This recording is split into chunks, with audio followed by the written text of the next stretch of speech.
Quote of the day. You ever met someone whose laugh feels like a porch light in the dark? That's you, by the way. So don't dim. Even the stars look up to you when they forget how to shine. That is your quote of the day. Now let's get right into this video. This was the most meaningless and pointless episode of Smackdown I think I've ever watched. Like, from top to bottom, this episode was boring and pointless and meaningless and nonsensical. And on top of that, this episode had the nerves to suck too. Like, come on. Like, it could be nonsensical and meaningless, but at least still entertaining. No, we didn't even get that decency. This episode was boring, meaningless, pointless, and it sucked on top of all that. The booking was absolutely infuriating and atrocious. Like, this was straight nonsense right down the middle from start to finish.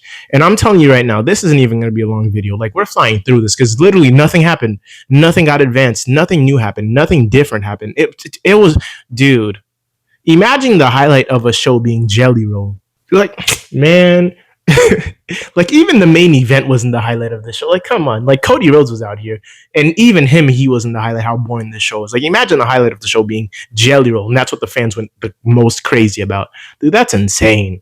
Anyhow, though, at the tippy top of the show, we got a Hulk Hogan tribute video and a tribute speech, as well as a 10-bell salute.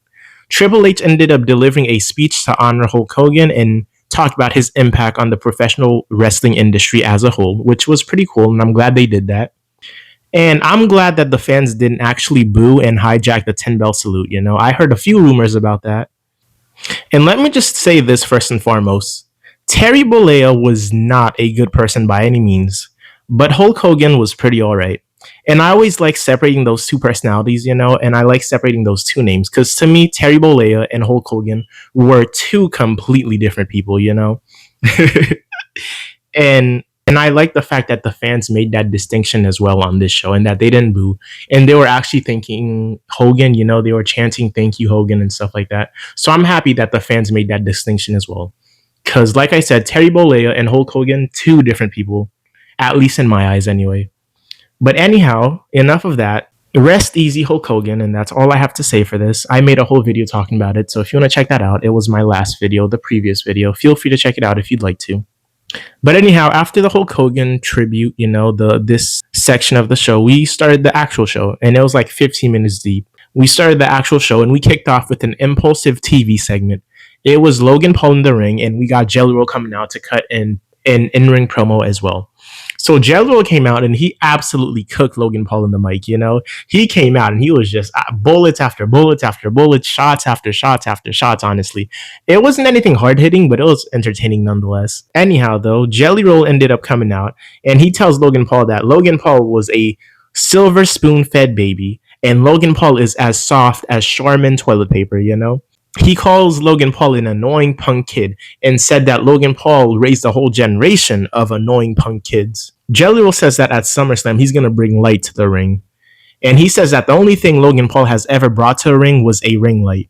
And then he proceeds to tell Logan Paul that Cleveland does not care about you. Cleveland does not care that you're from here. You don't represent Cleveland. You don't matter around here.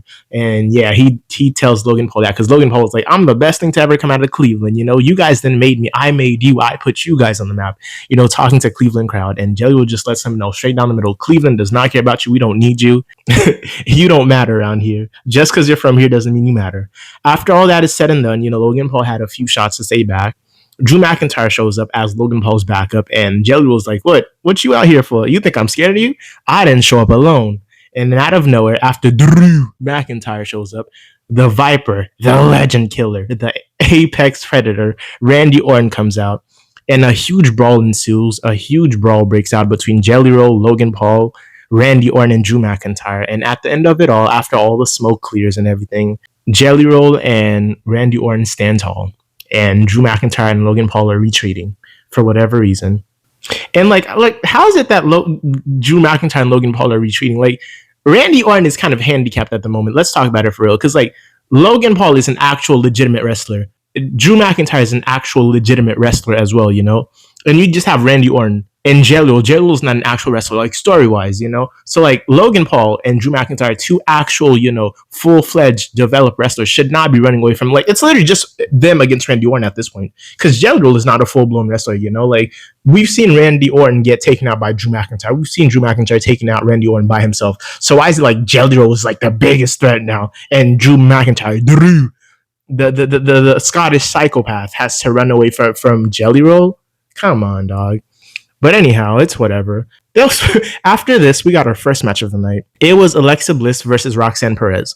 And this kind of bothered me. I was like, dude, if we're seeing this match at SummerSlam, why is it that one week we get Charlotte Flair versus Raquel Rodriguez? The next week we get Alexa Bliss versus Roxanne Perez. And then at SummerSlam, we're getting Charlotte Flair and Alexa Bliss versus Raquel Rodriguez and Roxanne Perez. Like, we've already seen this match already. Like, what's the point of having it at SummerSlam? And if it's going to be at SummerSlam, just have them cut promos. Why do we need to see, like, all the variations of this matchup just to see the full matchup? Like, what booking idea is this? Who does it? Like, by the time we get to SummerSlam, dude, people are gonna be tired. Like, we've already seen this. We already know what's gonna happen. Like, what's the point? Like, I hate the fact that WWE's been doing this more and more lately. You know, like if it's a tag team match, we're gonna see one competitor from each team face off against each other each week until the match happens. I'm like, come on, this is just stupid and nonsense. But throughout this match, though, we got interference from both Raquel Rodriguez and Charlotte Flair. Those two women ended up brawling on the outside area with each other. It was a pretty, you know, huge brawl. You know, Charlotte Flair threw Raquel Rodriguez over the barricade area. Raquel Rodriguez was about to powerbomb Charlotte Flair onto the apron and stuff like that. But at the end of the match, though, Roxanne Perez uses the distraction of Charlotte Flair and Raquel Rodriguez brawling against each other. She uses that distraction to roll up Alexa Bliss for the win. 1, 2, 3. Roxanne Perez pins Alexa Bliss. Blister, you know. And that was the outcome of that match. And I hate these roll-up finishes. Because on this show, if it wasn't a roll-up, it was a no contest. If it's not roll-up, it's no contest. If it's not no contest, it's a roll-up. And that's WWE's new formula under Triple H. And like, dude, I hate this. Let's just get a clean match that has a clean finish straight down the middle, dude. I'm tired of these like 50-50 booking nonsenses. It's so goofy. After this, though, we got a backstage brawl segment between Jade Cargill and Chelsea Green, and this led to a one-on-one match between Chelsea Green and Jade Cargill. And this match, it was literally right after the brawl. Like, Jade Cargill ended up like fighting Chelsea Green onto the outside area, into the arena, into the ring, and that's when the match just started. And this was a very quick match, and I'm telling you, like, from the matches tonight, I barely remember anything that happened from them. They were not memorable at all. They weren't good. They weren't entertaining. They weren't memorable. They were just boring. And they were just there to be there, you know? And like I said, this match was really quick. And Jade Cargill just ended up hitting her Jaded, her finisher move for the win. She pins Chelsea Green. And after the match, Jade Cargill gets jumped by Chelsea Green and the Secret Service. So the Secret Service and Chelsea Green are jumping Jade Cargill. And for whatever reason, Tiffany Stratton comes out to the help of Jade Cargill. Yeah, Tiffany Stratton, the woman that Jade Cargill is going to be facing at SummerSlam for the Women's Championship, the Smackdown Women's Championship. Tiffany Stratton comes out to the aid of Jade Cargill. I'm like, dude, if Tiffany Stratton is running out here, it better be to join the Secret Service and jumping Jade Cargill too. Because, like, what do you mean? This is your opponent in literally like a week or two. Like, why are you coming out here to help her? Like, whose genius idea is this? Like, what is this booking, dude? Like, why is she saving her own opponent, the same woman she's going to be facing in like a week or two? Like, let them beat her down so she's weaker for when you actually have the match, or come out to join in and help them beat her down. So it's easier of a match for you. It's an easier match for you at SummerSlam. Like, what's this? What's the thought process behind this? Like, this makes no sense, dude. Like, I'm just like, who's writing this nonsense? And there's no way they're writing it with their eyes open. Like, it's probably scribbles at this point. Man, like, who's writing this stuff? And like, you're telling me Jade Cargill literally didn't have any other friends backstage to come out to her aid? Like, no other baby faces? No one else could help her? It had to be Tiffany Stratton? And to make matters worse, they even have a standoff after where Jade Cargill, I think, she either snatches the championship out of Tiffany Stratton's hand, or she picks it up and refuses to give it to Tiffany Stratton. I'm like, dude, what's this? Like, what sense does this make? This doesn't add any hype to the match. This just makes it look even sillier and even goofier. But after that, though, after that nonsense, that mess, we got an in-ring promo from Cody Rhodes. And it was just basically Cody Rhodes addressing John Cena. So Cody Rhodes basically just comes out, and like the breakdown of this, he basically says that. And Cody Rhodes basically says that at SummerSlam, he wants John Cena to show up like it's his first SummerSlam, not his last SummerSlam. He wants the best version of John Cena. He doesn't want to face this John Cena. No, he wants to face the real John Cena, so that Cody Rhodes could know all this was worth it, all this turmoil, all this drama, all this backlash, all this, back and forth was worth it. So he wants to face the real John Cena at SummerSlam. He doesn't want to face the fake John Cena, and he wants John Cena to treat SummerSlam like it's his first and not his last. And that's basically the gist of what Cody Rhodes says. After that, anything he said before or after this or in between this was complete nonsense. He wasn't talking about much. This was like boring, standard, and generic for Cody. Honestly, it was subpar. If I'm being honest, I don't even remember that was literally the important part. And this segment was like I think maybe like 10 minutes long. Honestly, then we got a backstage segment, a backstage promo segment for Jacob Fatu, and he was basically addressing Solo Sikoa. And he tells Solo Sikoa that, I've been locked up in the pen. I've been in jail before, so I don't care about being locked up in the cage. I'm not scared of being locked up in a steel cage.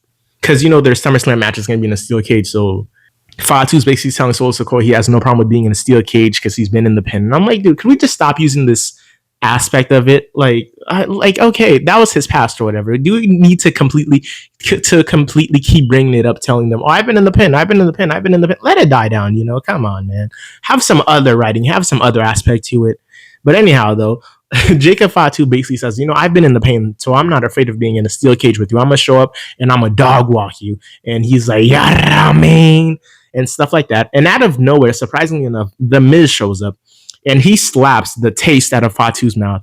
And he says, that's for injuring me a few weeks ago, or that's for injuring me, period. And I'm like, dude, Jacob Fatu injured The Miz? I'm over here like, dude, nobody remembers this. This is news to me. When did this happen? I'm like, that's how little sense anything on the show made. Nobody even remembers this. They didn't even give a replay or a little review. This happened recently, or this happened a couple months ago. None of that. I'm like, dude, when? Obviously no one cares about this if no one can remember it. Anyhow, though, after The Miz slaps Jacob Fatu, this ended up leading into a match. And then we got our third match of the night, which was The Miz versus Jacob Fatu. Yeah, man. Fatu. All right, but anyhow, though, we got to the match, and very early on, Solo Sikoa and the MFTs ended up coming out. Very early on, like 2 minutes into the match, they came out and they were just ringside, causing issues, having interferences, causing distractions. And this match ended up ending in a no contest finish because the MFTs interfered in the match. They attacked Fatu, which led to a no contest. The MFTs and Solo Sikoa end up jumping Jacob Fatu, and out of nowhere, once again, Jim Uso comes out with a steel chair to the aid of Jacob Fatu. Fatu and Big Jim completely wipe out the entire group, the MFTs and Solo Sikoa included. And at the very end of the match, the MFTs manage to get the upper hand and they leave Fatu and Jim Uso laid out. And the MFTs stand tall, and that's your whole segment. This added nothing. This led to nothing. This didn't add a hype to anything. If anything, it just made the MFTs look even softer, They're as soft as Charmin at this point. And they're making the Talatonga, the big dude, the supposed 7-something foot dude, look like absolute. What's the softest thing I can think of right now? Dude, Charmin, let's just stick to a Charmin thing. They're making him look like Charmin paper, Dude, he looks so soft. How is it that you're struggling to fend off against Jim Uso? Come on. Man, what's this writing, dog? What's the booking? Jesus Christ, the more I talk about it, the more it's bothering me. This show really sucked. Jeez. Anyhow, though, very quickly, might I add, we got to the main event. This show didn't matter so much that it just flew by entirely. And then we got to our main event, and it was Rey Fenix and Andrade versus the Wyatt Six. And let you take a wild guess. Can you guess how this match ended? Was it A, no contest, B, via roll-up, or C, was it a clean finish right down the middle, or secret option D? Yeah, there's no secret option D. I can't think of anything. So which way do you think it finished? Let's have D as other, But no, yeah, you probably guessed correctly. It ended in no contest. I'm telling you, everything on the show, it's either a roll-up or no contest, roll-up or no contest, roll-up or no contest. Anyhow, though, this match ended in no contest because Nikki Cross ended up pulling the ref out of the ring. She literally pulled the ref's leg, something we've seen happen on countless different occasions. We've seen this happen in countless different occasions, countless different times. And for some reason, this time around, it causes a no DQ. It leads to a no DQ. It leads to a no contest finish. Come on, dude. For some reason, this is the only time it leads to no contest. We've seen this happen countless times. Wrestlers pulling the ref's leg, and the ref just gets back in the ring and continues what they're doing. But for some reason, whatever reason, for convenience sake, this match, it leads to no contest. After this happens, a huge brawl breaks out between the Wyatt Six and the entire tag team division. Everyone comes out. DIY, Motor City Machine Gun, the Street Profits, everyone comes out and they start brawling with the White Six. And then the GM, Nick Aldez, comes out of nowhere. He announces that at SummerSlam, we will have a multi tag team TLC match, a tables, ladders, and chairs match for the tag team championships on the line. So that's going to be another match at SummerSlam, which sounds pretty interesting if I'm being honest. So it's going to be a multi tag team TLC match for the tag team championships at SummerSlam. And that was your whole show. Literally, that was your whole show. Like I said, nothing happened. It was meaningless. This was probably the worst and most pointless episode of SmackDown I've ever watched, if I'm being honest with you. And like I'm telling you, honestly, I would rate this a generous, very generous 2 out of 10. This show sucked, man. This show was completely skippable. This show was, man, I'm trying to so hard not to be negative right now, but this show was absolute buns. This show was cheeks. This show sucked. Like, if you didn't watch this episode, you didn't miss anything. I swear to you, you didn't miss anything if you skipped this. If you skipped this and you didn't watch it, you didn't miss anything. And don't even waste your time on the highlight videos, the top 10 moments of this week videos. You don't even need to watch it. Like, nothing happened. That's how bad it was, dude.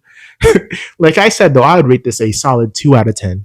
Anyhow, though, thank you for showing up, and thank you for hearing me out, and thank you for being here. Like, comment, and subscribe if you want to. Like, comment, and subscribe if you'd like to. And like, comment, and subscribe if you choose to. As always, it's been a pleasure. I'm out.